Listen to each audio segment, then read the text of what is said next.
Yoo harka fuunee kabajamtoota daawwattoota keenya JMN afaan Oromoo irraa oduu sa'aatii kanaaf qabannee isinitti himnaa oduu wajjin kan sinfaanaan turuu Girmaa Guddisaa. Koomishinichi ajandaa diyaasporaa walitti qabu eegalee jira. Koomishinii maree biyyaalessaa Itoophiyaa karaa onlaayinii diyaasporaa biyyoota Afrikaa garaa garaa jiraatan irratti ajandaa marii walitti qabu eegalee jira. Haaluma kanaan marii onlaayinii gaggeeffameen lammiileen biyyoota Ejipt, Suudaan Kibbaa, Keeniyaa, Afrikaa Kibbaa, Botswaanaa fi dhalattoonni Itoophiyaa biyyoota Afrikaa garaa garaa jiraatan hirmaatanii jiru. Waltajjii irratti koomishinarri olaanaa koomishinichaa Piroofeesar Masfin Ariyaan hojiilee koomishinichaa hanga ammaatti hojjetee fi kallattii fuulduratti ibsaa taasisanii jiru. Fayyadamtoonni miidiyaa hawaasaa jechoota jaalalaa fi araarsoo dabarsuuf akka hojjetan waamichi dhiyaate. Kaawunsiliin mana amantaa kiristaanaa amantoota wangeelaa Itoophiyaa fayyadamtoonni miidiyaa hawaasaa jechoota jaalalaa fi araarsoo ta'an dabarsuuf akka hojjetan waamichi dhiyaatee jira. Amantoonni wangeelaa Itoophiyaa adoolessa 30 hanga hagayya 2 bara 2017 soomaa fi kadhataan akka dabarsan kaawunsilichi ergaa dabarsee jira. Meeshaaleen badii ol kaa'uun garagartee mariin furuu fi walitti bu'iinsa dhabamsiisuuf eeyyamaa ta'uun murteessaa ta'uu hubachiisanii jiru. Barreessaan kaawunsilichaa Qees Darajjee Jambaruun ibsaa kennaniin lammiileen miidiyaa hawaasaa fayyadaman hawaasni caalmatti akka walitti dhiyaatuu fi wal kabajee nagaan akka jiraatuuf hojjechuu qabu jechuun himanii jiru. Haaluma kanaan fayyadamtoonni miidiyaa hawaasaa uummanni hiyyummaarraa bahuu akka qabu hubachuun jechoota jaalalaa fi araarsootaan dabarsuuf hojjechuu akka qabanis dhaamanii jiru. Dursitoonni amantaalee jaarsoliin biyyaa fi qooda fudhattoonni dhimmicha ilaallatu hundi gorsuu fi jajjabeessuun nageenya biyyaalessaa fi tokkummaan akka dhaabbatanitti gaafatamummaa hafuura akka bahatanis gaafatee jira.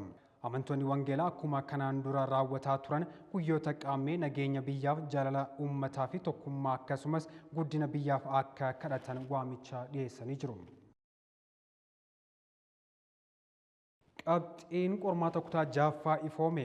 Qabxiin qormaataa xumura barnoota sadarkaa tokkoffaa kutaa jaaffaa bara 2017 ifoomee jira jechuun biiroon barnoota Oromiyaa beeksisee jira.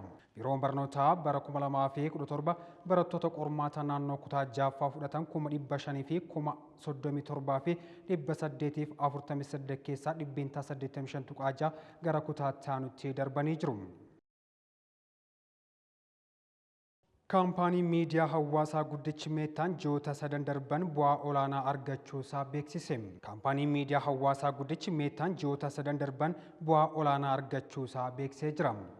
Feesbuukiin, Waatsaappii fi Instaagiraamiin kan of jalaa qabu meettaan ji'oota 3 hanga waxabajjii darbeetti galiin kaampaanichaa 22% guddachuusaa himamee jira. Dhaabbatichi ji'oota walitti aanan 3 darban kanneenitti galii doolaara biiliyoona 47.5 akka sassaabee fi isa keessaa immoo bu'aa qulqulluu doolaara biiliyoona 18.3 ol akka ta'e beeksisee jira. Kaampaanichi ji'oota 3 kanneen keessaa baasiin isaas 12% dabaluun doolaara biiliyoona 27 akka guddate himamee jira. Abbaan qabeenyaa kaampaanii Maark Zuuganberg hubannoo namtolchee irratti invest gochaa jiraachuu isaaniitiin baasiin kaampaanichaas dabalaa dhufeera jechuun himanii jiru. Dhaabbatichi bu'aa caalmaa argachaa jiraachuu isaatiin Maark Zuuganberg hawwii fi mul'ata damee hubannoo namtolchee irratti qaban akka milkaa'uuf carraa uumuu isaas himee jira.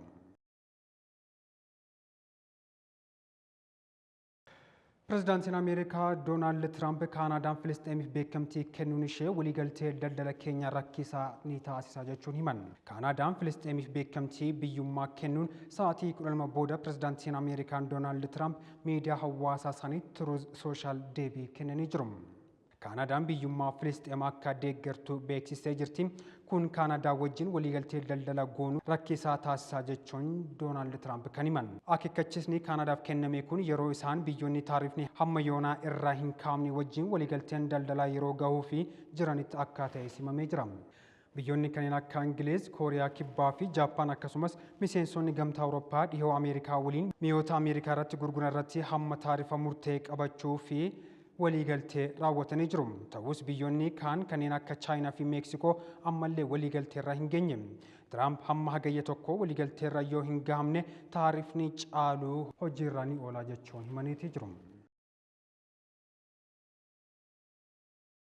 Egaa kabajamtoota daawwattoota keenya JMN afaan Oromoo irraa oduu sa'aatii kanaaf qabanne asumatti goolabneetii jirra. Waan nu faana turtaniif horaa bulaa deebana.